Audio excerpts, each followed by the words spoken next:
So about the show, what is it that we're anticipating about the Shannara Chronicles? We're anticipating just the most amazing ride of your life, nothing else. It is solidly in the purview of Lord of the Rings. The production values are the equivalent of the Lord of the Rings. The acting, in some cases, is even better. Or even identical. Or even identical. Yes, in certain cases, although some actors have grown in stature. Yes, that's very time. true. Very true. Yeah. What do you play here, John? What's your role?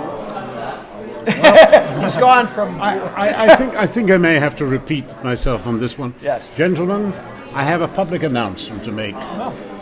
From dwarf to king of the elves, Yes. eat your heart out, Orlando Bloom.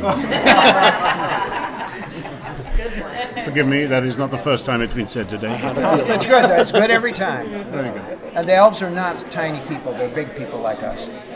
And this is a fantastic show. I've been around a number of very, very good shows like Shogun and Raiders of the Lost Ark and Lord of the Rings and a few other bits and bobs. You get the smell of the great ones after a while when you do. And I think that this is going to be one of the most remarkable shows on television.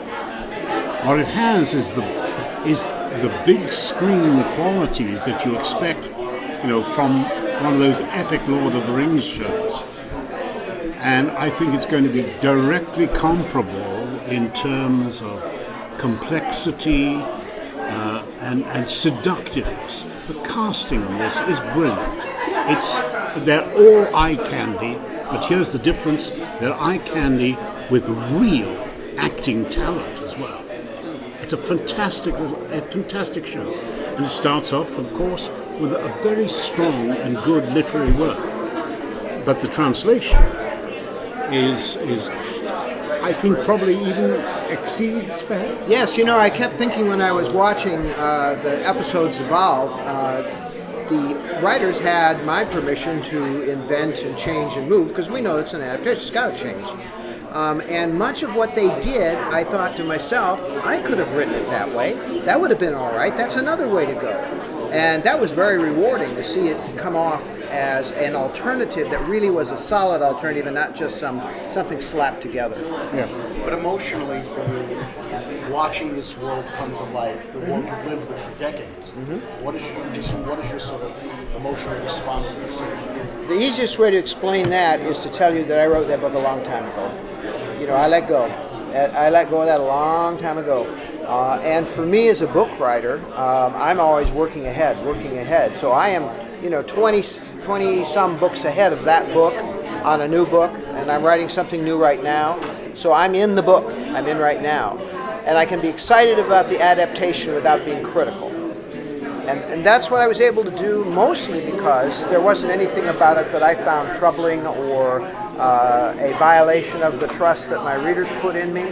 To see that the show is carried out the right way, and in most cases it really exceeded my expectations.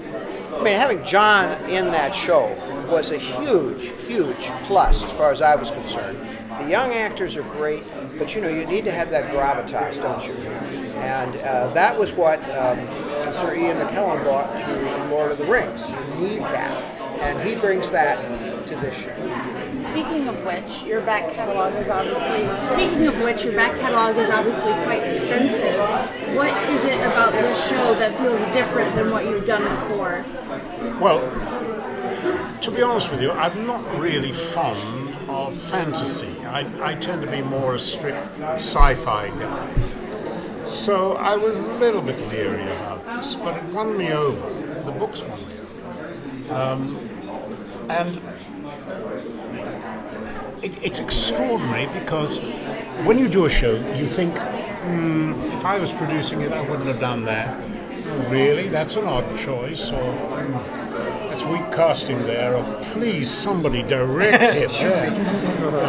With this show, I found weeks going by, week after week, and I kept thinking to myself, there is no call that's been made on this show so far that I would second guess, and that's an enormous tribute to the producers. they've done their homework. Part of being a producer is man management, time management, but it's preparation. And the really great producers and the really great leaders of shows understand organization, understand that you've got to prepare in depth. And the benefits show in this show, I've never done a television show like it. And, you know, I have to say again, I cannot see how this show could be bettered. And if this show can't succeed, I don't know what can. It's marvelous. But you'll be so impressed by the youngsters. I mean, they're not just beautiful, but they're vulnerable, and they're very, very good actors. Have you, I'm sure that they turn to you for some wisdom. Have there been things that you've talked about with them about just acting and just the experience? Well, there have been times when unfortunately I've interfered. Yes, I beg your pardon. But by and large, you know, your job is to say, good, that's great, go further, push it further, go on. No, don't be sad about yourself. Be mad at yourself, not sad at yourself. I say that in the short time I was over there, which is a little over a week, watching them film and talking to the crew and talking to the people that weren't actually on the actor side of things, that I heard over and over again how helpful everybody was to everybody else, and what a good camaraderie there was between the actors. And I have a feeling that's probably not always true. No, it isn't.